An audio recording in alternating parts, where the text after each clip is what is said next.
Gunung Chatraya berdiri megah menghadap laut yang tidak pernah diam. Angin yang menyapa lerengnya seakan membawa bisikan lama, iaitu tentang seekor ular besar yang pernah menjadi penjaga pulau, tentang manusia yang hidup dengan adat dan tentang tanah yang diwarisi turun-temurun. Bukan sekadar batu bahkan hutan mencengkam langit tanpa pernah cuba memilikinya. Gunung itu ialah maruah, sejarah dan roh kehidupan masyarakat tradisional. Di kaki gunung, masyarakat Melayu hidup seperti biasa. Nelayan turun ke laut sebelum matahari terbit cuba mencari sumber makanan dan jualan hasil. Petani juga tidak lelah dalam menghidupkan dan menjaga tanah abadi dengan hasil tanaman yang pelbagai. Penyadap kelapa yang tidak jemu dalam mengumpulkan air mayang pokok kelapa serta pembuat kraftangan turut berusaha sedaya upaya dalam menghasilkan kraftangan istimewa seindah nadi tradisional masyarakat Melayu. Hei, sini Sat. Hei, hang ni. Sabar Sat. Okey. Weh, nak tahu satu benda tak? Hang ni tak menghabis nak membawang. Sebab sikit aku dah lambat tunggu tak laut ni. Ni, semalam aku pergi dah bulan sumpahan tu. Hantar aku jumpa apa? Ulak yang daripada kata tu lah. Hantar besar gila. Aku ni takut ya, Mat. Ulak? Bulan sumpahan tu? Apa dia buat kat kau? Dia patut kau kan? Tengok kau okey je ni. Tak ada lah. Dia tak patut aku pun. Entah dah waktu tu dia duduk sengap je. Tapi aku ni lah. Dia macam buat-buat tak nampak je aku. Nasib baik tidur aku jenuh lah kan. Ular pun tak layan kau. Cerita kau pun bertepuk sebelah tangan. Ish, hang ni janganlah kata kat aku. Ular yang tidak pernah menelan orang, panjangnya 10 depa dan tingginya 2 orang dewasa, menjadi hebahan yang menghantui penduduk kampung. Hanya seekor, hanya satu, namun tidak diketahui jantinanya. Legenda dikenang, sejarah terpahat. Itulah ia, Gunung Chatraya. Pelayaran menuju ke Pulau Sumpahan dari tengah laut dibisik sayu oleh angin, memperlihatkan jelas panjaran gunung yang kebiru-biruan, cantik dan mempesonakan.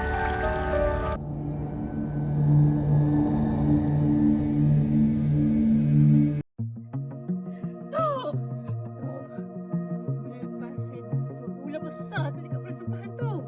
Seram pun tidak, patut pun tidak. Saya risaulah kalau ada anak-anak muda lalu-lalu dekat situ. Betul tu. Takut saya tengok tetapan dia tu. Geram pula saya rasa. Kamu semua tak payah bimbang. Ular tu dah mati. Dah mati? Ular Chatraya yang dahsyat rupanya telah mati dan bertukar menjadi batu sehinggakan sosoknya terlihat di puncak gunung.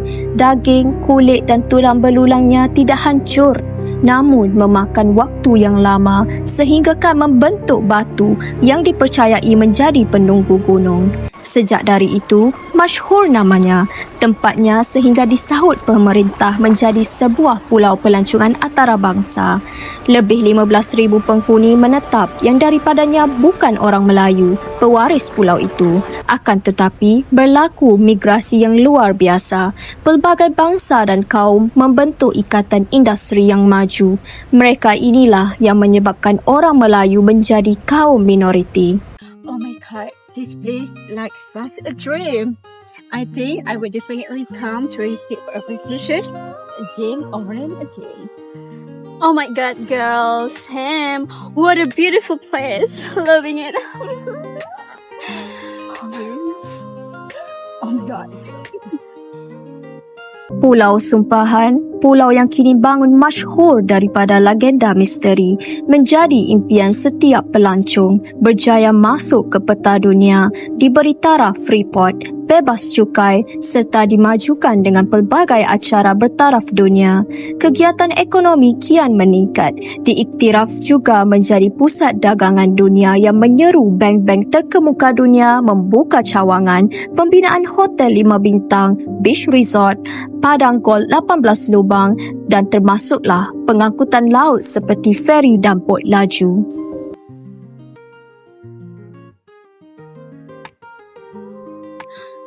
my god, so beautiful. Hai Cik nak beli apa? Saya mau tengok-tengok dulu, boleh? Boleh. Kita ada gelang, kita ada rantai, kita ada crown. Cik nak beli apa? Pilih je. Saya rasa saya mau coba yang ini, boleh? Boleh. Cuba cik pakai. Is it good? Good. Sekejap Okay. Pilih je nak yang mana. Saya rasa saya mau yang ini. Okay. Saya tulis deh. Saya QR boleh? Boleh. Ya. Berapa ringgit? Semuanya RM20. Okay, terima kasih. 1000多块，小莫的西呀。谢谢。 Itu datang lagi. Bye. Oh guys, look at this. Oh my god. It's beautiful. Yes. Oh my god. Oh my gosh, come, join us. Namun, apakan daya, sedikit demi sedikit, tanah mula bertukar tangan, pokok-pokok ditebang, jalan mula dibina dan suara jentera menggantikan bunyi ombak. Ada yang gembira kerana percaya kehidupan akan menjadi lebih mudah. Ada pula yang diam memendam resah melihat kampung mereka perlahan-lahan kehilangan wajah asal.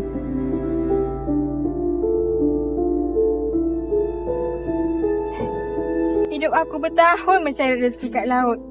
Tengoklah sekarang ni. Aku bawa balik bagi kosong. Laut ni bukan milik kita lagi lah.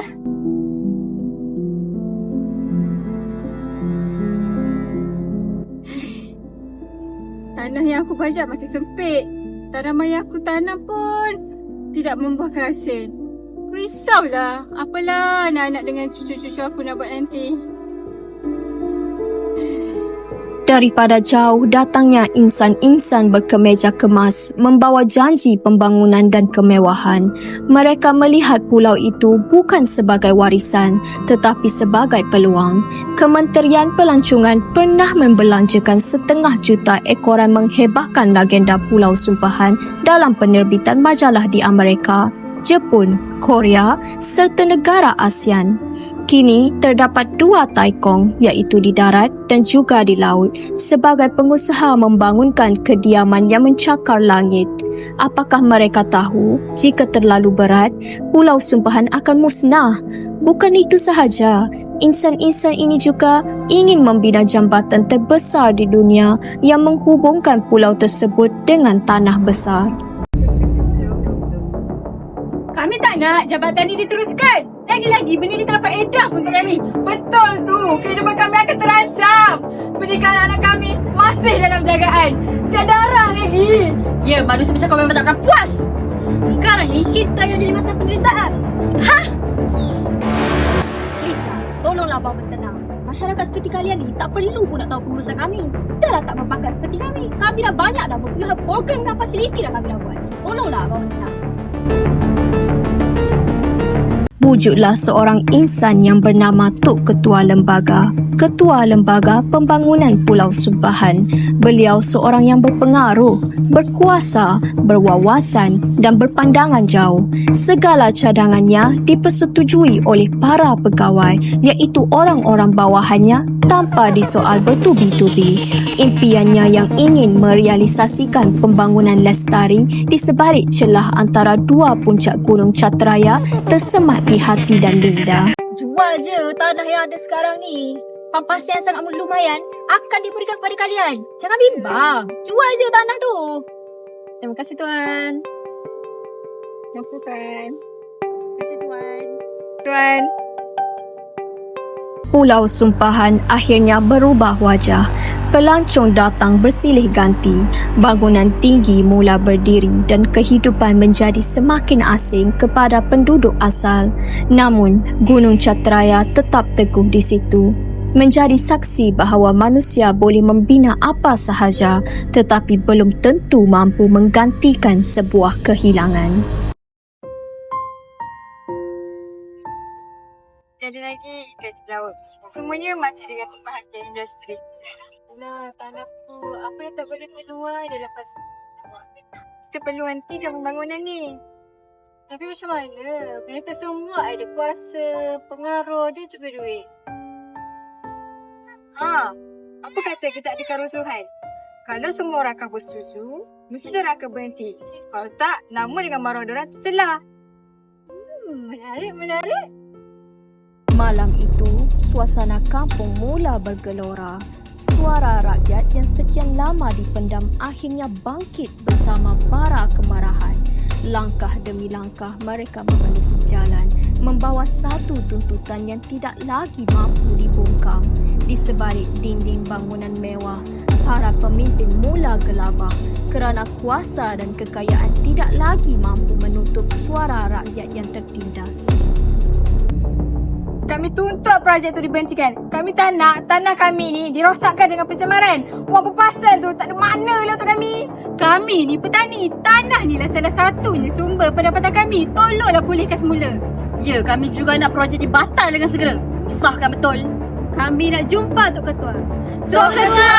Tok Ketua! Sabar semua. Pampasan akan diberikan kepada kalian. Sabar. Pampasan yang sangat lumayan akan diberikan.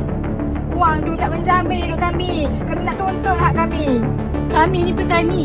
Inilah salah satunya tempat yang kami nak cari rezeki. Dia tak ada tempat lain dah. Betul tu. Kami nak hak kami. Pemimpin itu hanya mampu memandang Gunung Catraya dengan mata yang penuh kesedihan. Baginya, manusia semakin lupa bahawa tanah bukan sekadar tempat berpijak. Tanah ialah tempat jatuhnya air mata, tempat tertanamnya kenangan dan tempat bersemadinya kasih kepada bangsa sendiri. Pemimpin itu berdiri di antara dua pilihan, sama ada mempertahankan warisan atau menyerah kepada arus perubahan. Dia melihat bagaimana pembangunan membawa cahaya kepada sebahagian manusia, tetapi dalam masa yang sama, memadam nilai yang selama ini dijaga. Pihak FRU tiba dengan bot laju dan kapal terbang. Namun, tiada perasaan gentar dalam diri para penduduk kampung yang cuba menuntut hak mereka. Mereka berharap Batu Catraya hidup kembali menghantui Pulau Sumpahan mengikut usahan mereka dalam mengembalikan keharmonian tanah. Aduhai, aku harap sangat Pulau Catraya ni hidup balik. Aku harap benda yang sama. Betul tu. Ya, aku harap sangat benda ni berlaku. Dan pada setiap kali angin malam bertiup dari arah laut, seolah-olah kedengaran suara lama berbisik, mengingatkan manusia supaya jangan terlalu gairah mengejar kemajuan sehingga terlupa akan tempat mereka bermula.